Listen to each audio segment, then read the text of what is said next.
Hi అండి, నమస్తే. Welcome to ఆంధ్రాన్ బెంగళూరు ఫుడ్స్.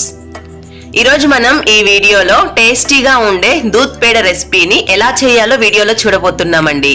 స్వీట్ షాప్ లో ఉండే టేస్ట్ తోనే మనం ఇంట్లోనే ఈజీగా ప్రిపేర్ చేసుకోవచ్చు. ఈజీ మెథడ్ లో ఈరోజు మనం దూద్ పేడని ఎలా చేయాలో ఇప్పుడు మనం చూసేద్దాం. ముందుగా మనం స్టవ్ ఆన్ చేసుకొని ప్యాన్ హీట్ చేసి ఇందులో ఒక కప్పు నిండా ఫుల్ క్రీమ్ మిల్క్ ని మనం తీసుకోవాలండి. ఇలా ఫుల్ క్రీమ్ మిల్క్ ని మనం యాడ్ చేసుకున్న తర్వాత మీడియం టు హై ఫ్లేమ్ మీద మనం బాగా బాయిల్ చేసుకోవాలి.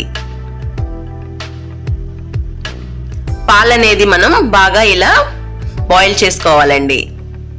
ఒకసారి మనం గరిటెతో కలుపుకుంటూ మనం ఉడికించుకోవాలి. పాలు బాగా బాయిల్ అయిన తర్వాత ఇందులో 2 కప్పుల వరకు మిల్క్ పౌడర్ ని మనం యాడ్ చేసుకోవాలి. మిల్క్ పౌడర్ యాడ్ చేసుకున్న తర్వాత ఉండలు లేకుండా ఇలా గరిటెతో బాగా కలుపుకోవాలి. మనం లో ఫ్లేమ్ లోనే ఈ ప్రాసెస్ అంతా చేసుకోవాలండి. మీడియం టు హై ఫ్లేమ్ మీద అస్సలు చేయకూడదు.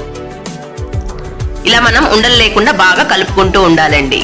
నార్మల్ గా అయితే నార్మల్ పాలతోనే దూద్ పేడని ప్రిపేర్ చేస్తారు. మనం ఇలా మిల్క్ పౌడర్ యాడ్ చేసుకొని ఈజీ ప్రాసెస్ లో మనం ప్రిపేర్ చేసుకోవచ్చండి. ఫాస్ట్ గా కూడా మనకి తయారవుతుంది.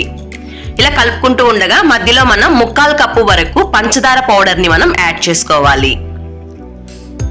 ఇలా పంచదార పౌడర్ యాడ్ చేసుకున్న తర్వాత మనం బాగా కలుపుకుంటూ ఉండాలండి.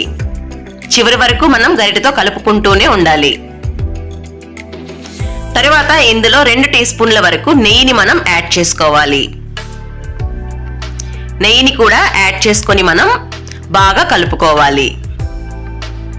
మనం చివరి వరకు గరిటెతో బాగా కలుపుతూనే ఉండాలండి. లేదంటే ఈ మిశ్రమం అంతా బాగా మనకి మాడిపోయి అడుగంటేస్తుంది. ఇలా ఒక 10 నిమిషాల తర్వాత మనకి ఈ మిశ్రమం అనేది బాగా దగ్గర పడుతుంది. మరొక 5 నిమిషాల వరకు బాగా కలుపుకుంటూ ఉండాలి.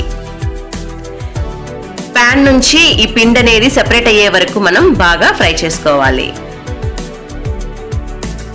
ఇలా ఒక 5 నుంచి 6 నిమిషాల వరకు మనకి ప్యాన్ నుంచి ఈ పిండి అనేది సెపరేట్ అవుతుందండి. ఇప్పుడు మనం స్టవ్ ఆఫ్ చేసుకోవాలి. తర్వాత మనం ఒక ప్లేట్ తీసుకొని ఆ ప్లేట్ కి నెయ్యి కానీ లేదా ఆయిల్ ని మనం బాగా గ్రీస్ చేసుకోవాలి. రెడీ చేసుకున్న ఈ మిశ్రమాన్ని ఈ ప్లేట్ లోకి మనం ట్రాన్స్ఫర్ చేసుకోవాలండి. ఇప్పుడు ఒక 15 నిమిషాల వరకు బాగా చల్లార్చుకోవాలి. చల్లారిన తర్వాత ఈ మిశ్రమాన్ని మనం తీసుకొని చపాతీ ముద్దలా ఒకసారి బాగా మనం కలుపుకోవాలి. మనకి బాగా సాఫ్ట్ గా పేడ అనేది రెడీ అవుతుందండి ఇలా కలుపుకోవటం వల్ల. ఇప్పుడు రెడీ అయిన ఈ ముద్దని మనం ఒక చేతికి కొంచెం నెయ్యిని మనం అప్లై చేసుకొని చిన్న చిన్న బాల్స్ లా తీసుకొని ఇలా మనం ప్రెస్ చేసుకోవాలి.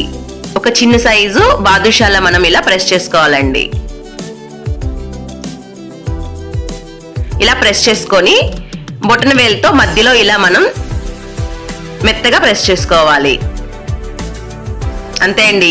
ఇలానే మనం ఈ పిండితో మిగిలిన దూద్ పేడ అన్నిటిని మనం ప్రిపేర్ చేసుకోవాలి. ఇలా ఈ దూద్ పేడ అంతా రెడీ అయిపోయింది కదండి. ఇప్పుడు మనం ఇందులో జీడిపప్పు కానీ లేదా పిస్తా కానీ మనకి ఏది అవైలబుల్ గా ఉంటే దాన్ని ఇలా మధ్యలో మనం ప్రెస్ చేసుకొని పెట్టుకోవాలి. అంతే అండి, టేస్టీగా డెలిషియస్ దూద్ పేడ రెడీ అయిపోయింది.